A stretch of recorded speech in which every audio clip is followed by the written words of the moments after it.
Everyone has to live somewhere, and everyone has to invest their money someplace. So what happens when where you live meets up with where your money is invested? Hello, real estate. Hey everybody, welcome back to Big Money Real Estate. I'm Elise Blink. Here's today's daily update. The Fed's Open Market Committee is meeting this week to decide if it's finally going to let up on monetary easing policies by raising the benchmark federal funds rate, which has actually sat between 0 and 0.25% since about the end of 2008. There have been strong indications that this week's meeting is going to mark the start of a slow move back to inflationary control-oriented rates. And then you've got the recent economic news, both here at home and abroad, which has spawned a little bit of uncertainty about whether the Fed is actually going to make that move now or hold off just a bit longer.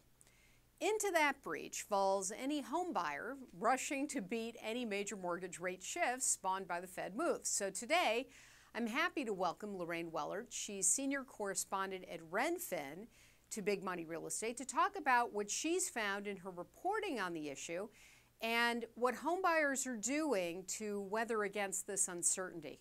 Welcome to Big Money Real Estate, Lorraine. Thanks, Elise. So the title of this story that we want to talk about is what happens if mortgage rates hit 5%. Home buyers say they'll cope. How are you finding that they're coping? Well, we surveyed more than 3,000 home buyers, our Redfin customers, back in July. This was after Yellen had signaled very strongly that the Fed was considering a rate hike by the end of the year. So we asked them, if rates go up to 5%, what will you do?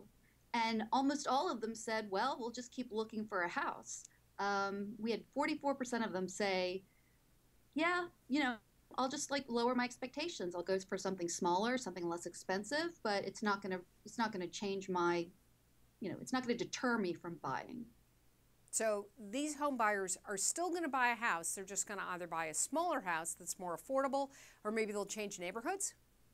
Yeah, exactly. Some people, we had another large group, 20+%, said that they would save for a larger down payment so they could still buy the house they wanted. So they're coping, right? They're finding ways to still get the house they want or get a house.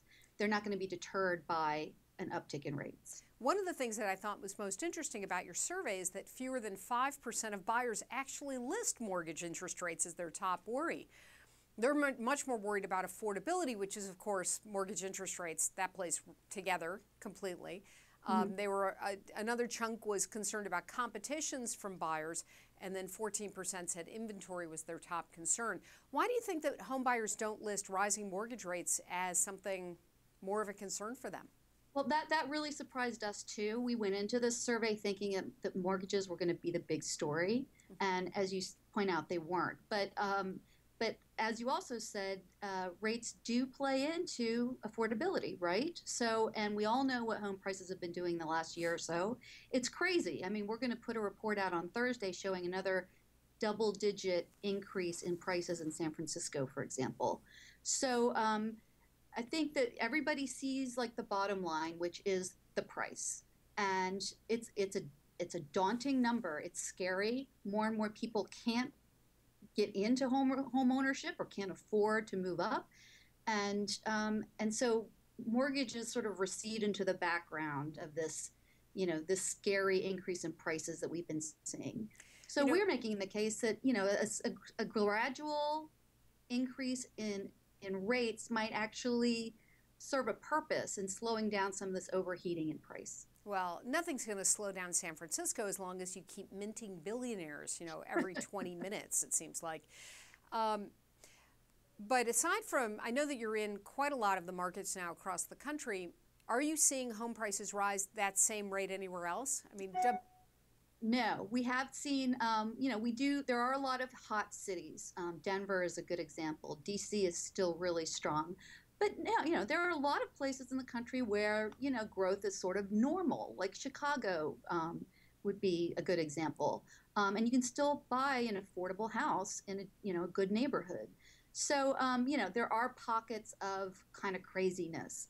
We all know that it's, housing is local. But, It will be interesting to see if in some of these hotter markets, if a rate hike does have an effect on price.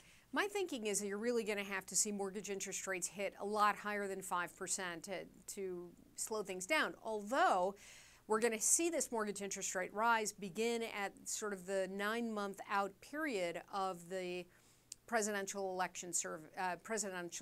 And so I have yet to see the first survey on, are you going to buy in a presidential election year? But I know it's coming because historically, and as long as I've been covering the real estate industry, and I've seen many presidential election cycles, in all cases, I can't think of one, home buying and home selling slowed down in advance, 6 months to 9 months in advance of the actual presidential election, as people got very concerned about which way the country was heading, who the leader was going to be, and how that was going to play out into different home buying policies, interest rates, and all the rest.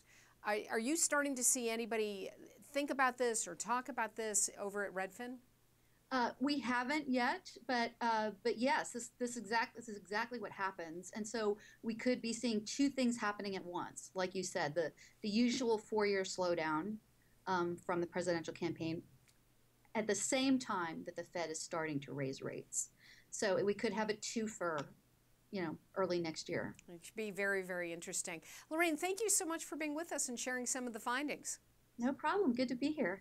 Lorraine Woellert is senior correspondent at Redfin, and you can find a link to her article on how homebuyers will respond to rising interest rates in the description below this video. Thanks for watching Big Money Real Estate. You can send me your investing questions on Twitter and Facebook. Share this video all around. And if you're interested in investing in real estate, you might find my series, The Intentional Investor, How to Be Wildly Successful in Real Estate, helpful. You can find that at thinkglinkstore.com. See you next time. I'm Elise Glink.